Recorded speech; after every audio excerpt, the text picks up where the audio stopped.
I didn't laugh, though. I mean, seriously, it's hard enough relating to your parents, but when your dad is 100 years older than you can imagine we didn't play very much touch football in the backyard. And then you give me the name that's a response to a good joke. You should have named me Sue. Now you're being silly again. One thing you must admit, you were certainly loved. I thought so too. And then Dad tried to kill me.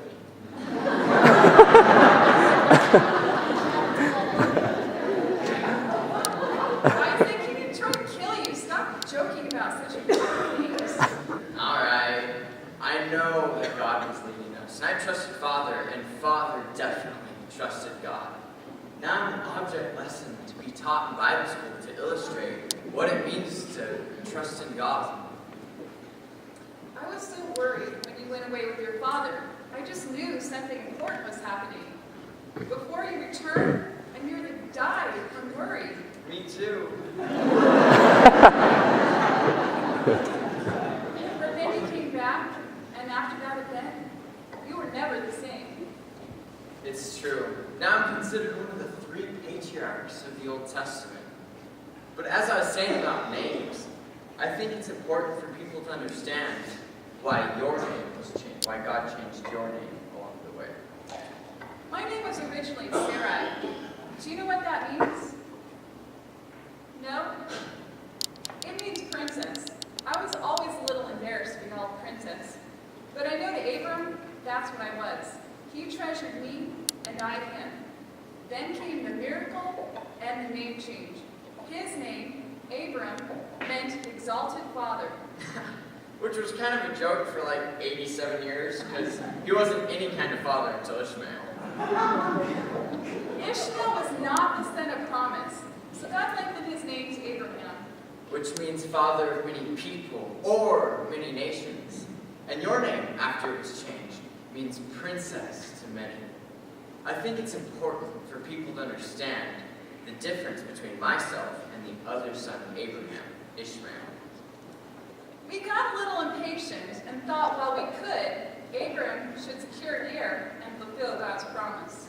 But God's plan required faith and a miracle to bring about his way.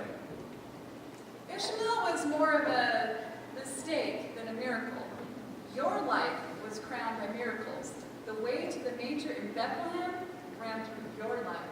And through the life of my son Jacob, though in my old age I was fooled by his subterfuge, God was still leading us so his way could come about, and healing in his promises could be realized by all people of all nations.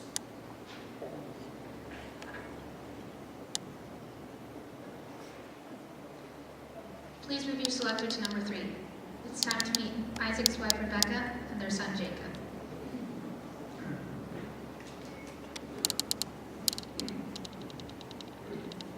You can call me Israel. The entire Jewish nation was named after me. They are all the children of Israel. My name was changed when I yielded to God's will. I'm glad He gave me a new name and a new heart. My name Jacob refers to the fact that I was born after my twin brother Esau. My name means heel grabber, which really means that I was a sly contriver and a cheat. I never liked that name Jacob either. Esau was such an independent child who never wanted to listen to anyone who tried to teach him about his heritage or his faith. All he wanted to do was go hunting and run wild. But your father appreciated Esau for his strength. The truth is, Esau was a real man's man. You know, bugs, dirt, fresh air aren't everything. Some of us appreciate staying at home with peace and quiet, writing poetry. See what I have to put up with? Sibling rivalry. Now, Mom, don't act all innocent. You did help me trick Dad into giving his blessing to me. Okay, I might have been a little wrong, but I just didn't think your brother would appreciate your father's blessing. He probably would have forgotten he had it, or he would have fallen asleep while your father was pronouncing the blessing. He always did seem to be a bit preoccupied. You have to admit he was a great hunter. And to be perfectly honest, it's pretty scary when the great hunter is hunting you, intending to render you dead. It's true, he was jealous, and he wanted vengeance. With every good reason. But after your encounter with God at Nile, your heart was changed, and so was Esau's.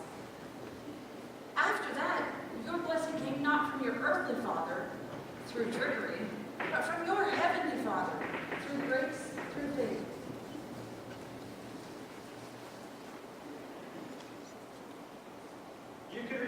You can succeed in receiving the blessing of God if you are willing to lay hold of that promised blessing. Many people who desire to walk with God fail because they are unwilling to pay the price, to deny themselves, to agonize before God, to pray long and earnestly for that blessing, and they therefore do not obtain it. Do not misunderstand me. I nearly wasted my entire life being selfish until I came to fear for my life. And then I knew the only way to save my life was to yield to the Lord. As a young man, I tried to achieve blessing by being a sly and cunning cheat. But God is not impressed by selfishness and sly cunnings.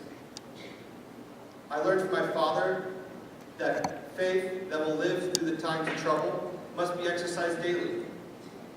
Therefore, those who do not make a strong effort to exercise preserving faith will be unable to stand on that faith in the day of trouble.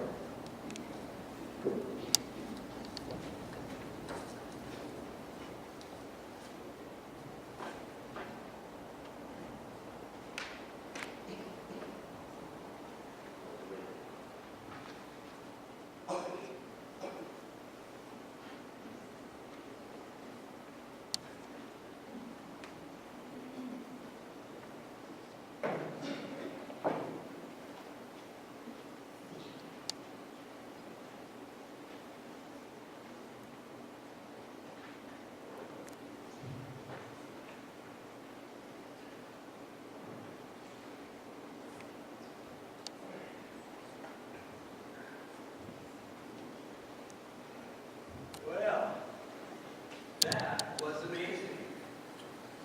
I just appreciate how well you listened. Thank you. Was there anything that you learned that you didn't know before? It was actually pretty neat. The people sounded just like us.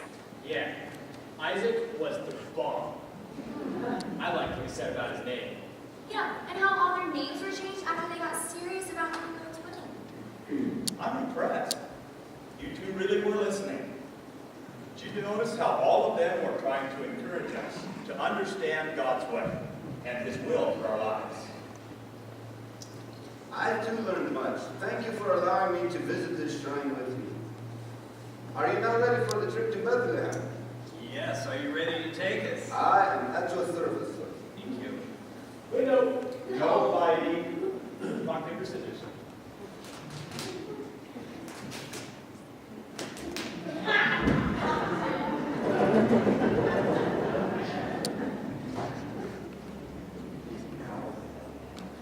So did you enjoy the shrine? And was it all you hoped it would be? You know, I did quite enjoy it. And I'm almost glad we didn't go to Disneyland or SeaWorld. Although, my Uncle Gary in San Diego says they can paint Shamu in Technicolor green and red in honor of Christmas. Now that's what I call festive. I don't even want to dignify that with I like this lad. He makes jokes when everyone else is serious. Yes, and he's serious when everyone else is joking. This is an upside-down child. I get no respect at all. Story of my life. It's a curse being the youngest child. Curse or blessing, Isaac was younger than Jacob, or Ishmael, and Jacob was younger than Esau. And soon we're going to be in Bethlehem and meet one of the youngest, most famous sons of all times. That would be the shepherd boy, King David. Now, I know we're going to Bethlehem, and Jesus was born in Bethlehem. What I don't understand is, why is it that they call both Bethlehem and Jerusalem, the city of David. Many people confuse that term, the city of David, between Bethlehem and Jerusalem because both were referred to as the city of David. But it's important to remember that Bethlehem was David's city by birth, while Jerusalem was his city by conquest. Ah, you know much, sir. You children are blessed by the wisdom of your elders. You might be interested to know we are very near where David was born and where his great-grandmother Ruth lived. In fact, there is a shrine just south of Bethlehem commemorating the site where Ruth met Boaz. Would you like to stop and see it? Yes, I believe we have time. It's about 2 hours before we meet the rest of our party. How long will it take us to get to Bethlehem? Oh, not long. I think maybe only 20 minutes. You know, I'd like to see it, I think. And no, Hannah, I'm not joking. Well then, I say we just stop right here and you can get out.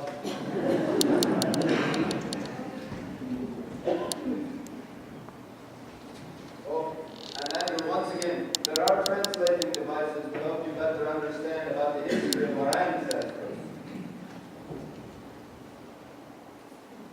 What's taking you so long, Dad? You take forever. I got them.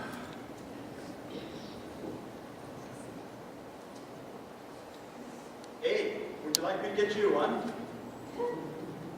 We can sit over there.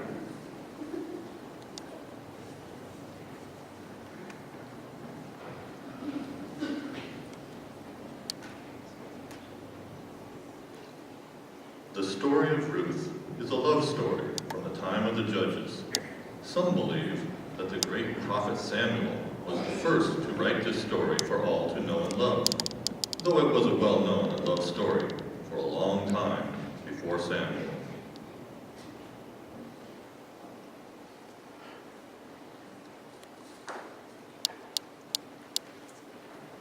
I am Ruth, and I was born in the land of Moab, just to the south and east of Israel.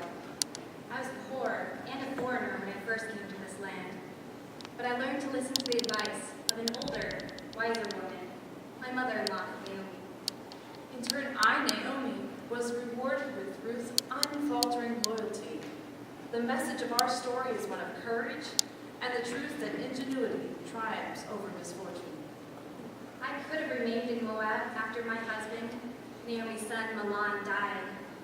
But by that time, Naomi had told me of her people and their God. She taught me the stories of Abraham, Isaac, Jacob, and Moses. With each story, I got to know Naomi's God better and better. I told her to leave me and return to her people, but she insisted on coming back to Bethlehem with me. She declared her commitment to stay with me and to make my people her people, and my God her God. Isn't that so, dear?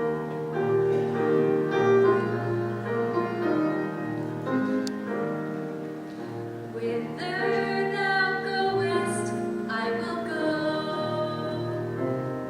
Wherever thou lodgest, I will lodge. Thy people shall be my people to love.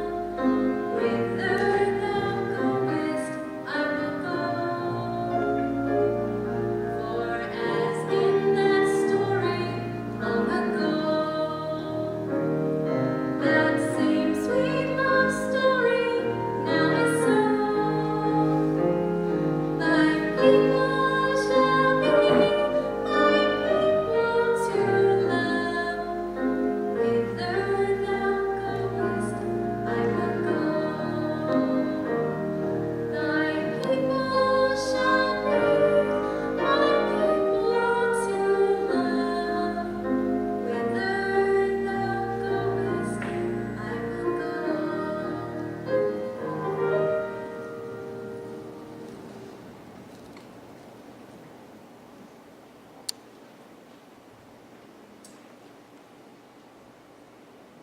The story of Ruth celebrates the family and the way it continues through many generations. Ruth, a childless widow at the beginning of the story, became the great-grandmother of Israel's great king, David. The story of Naomi's family and the way it endured is a universal theme.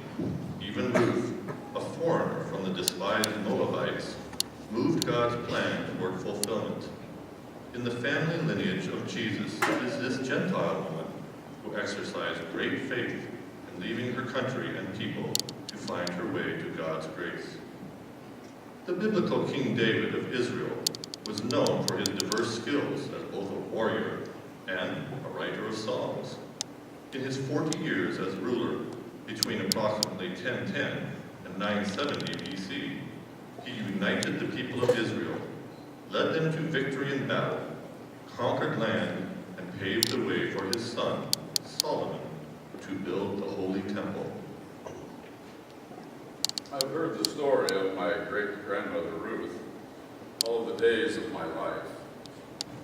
Her example inspired me to be brave and to trust the Lord.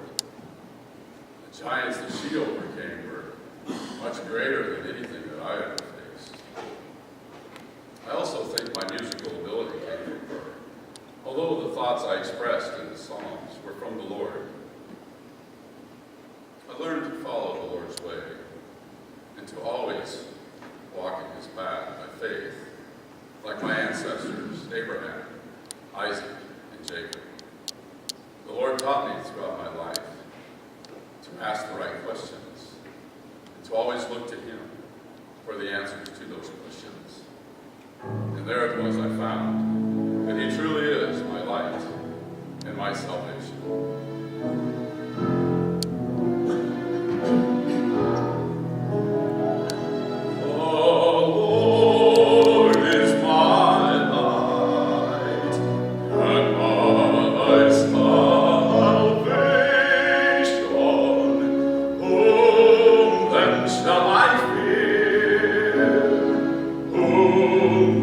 Shall I fear? The Lord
think we must now go if we are to make it to Bethlehem on time.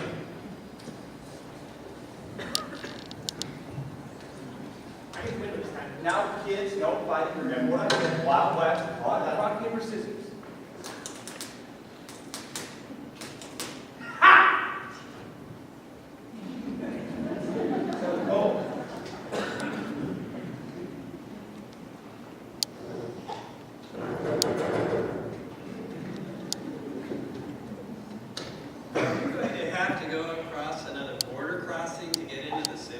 No, we're already on the Palestinian side of the checkpoint, so our trip requires no more stops.